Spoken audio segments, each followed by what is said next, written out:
Sammy Scrolls, where I tell you all about some of the best books out there.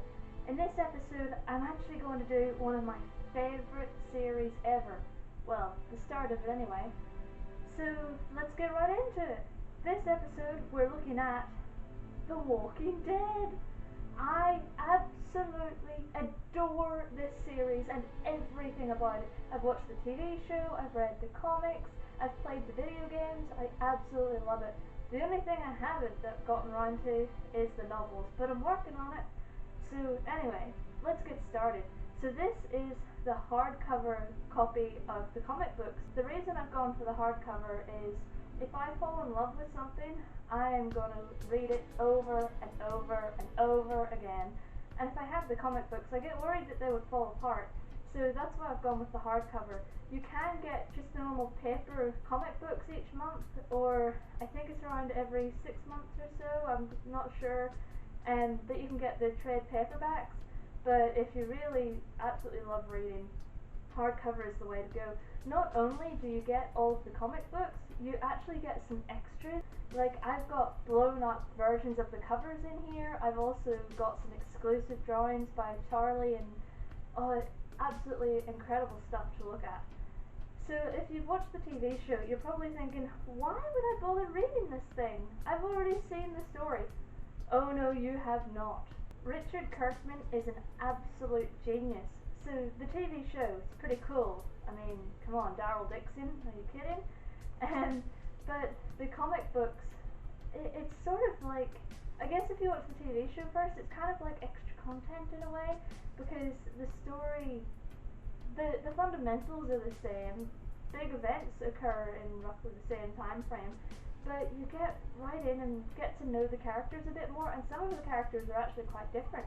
Like Carol in the TV show and Carol in the comic books, totally different. And I feel like Carl grows up a lot faster. Spoiler alert, there's no Daryl Dixon in the comics, but we do have Michonne. Yay! And the TV show is actually famous for never using the word zombie. They're walkers or biters or skin eaters or geeks or whatever it is. In the comic books, they're actually called zombies, which I'd forgotten. I bought the whole series as far as what was out last year, and I read through it, and then I thought, until the new books come out, I'm not touching it again. So I actually kind of forgot, being caught up in season 5 and 6 of the TV show. I got used to walkers.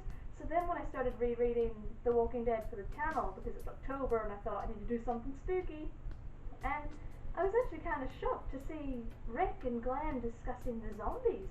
It was most unusual, but it's actually kind of cool. So part of me wonders why they've used zombies in here, but not on the TV show. I don't know if it's just an artistic route, or is the word zombie copyrighted? I have no idea. That probably sounds so stupid, but I legitimately have no idea. So if you are a fan of The Walking Dead, you have got to read the comic books. I don't think you're a real fan unless you've read them. Shots fired. But seriously, they're astounding. If you haven't watched The Walking Dead, or the whole zombie apocalypse thing, you're not really sure about it, this is the place to start. I mean, of course, you have to pay tribute to George A. Romero, who started everything. But did you know that Greg Nicotero, who works on The Walking Dead, actually was there with Romero when zombies were first being made for the screen? And so now he's involved with The Walking Dead. So the link is there, and I think Robert Kirkman really understands the zombie world and the zombie rules, and I mean, it's hard to live to every single rule and expectation because zombies have been going on for so long, there's so many, but he really does do zombies well, and I appreciate that. I've been studying zombies for about 18 months, almost 2 years now, and there are so many rules and so many different versions, and I'm just in love with Robert Kirkman's zombies because they just make sense and they're believable, and I really appreciate that with the story. Something that's a little bit unusual for comic books these days is The Walking Dead is all done in black and white. Don't let that put you off though. I know lots of people will go, oh, it's not colour, I'm not interested, but it actually really adds to the story. It makes the zombies so much creepier. When things aren't going well, seeing it all in black and white, it makes it feel even more gloomy and hopeless, and it really sucks you in, so I quite like that. It's pretty cool. I guess I've probably rambled on a little bit much, but I love The Walking Dead. I mean, seriously, I just adore that show. I adore the comics, everything to do with it. So if you've been thinking about reading them, stop thinking, do it.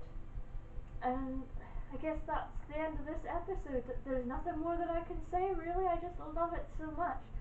So if you're thinking of reading The Walking Dead, or you have, or you're going to because of this video, that would be amazing.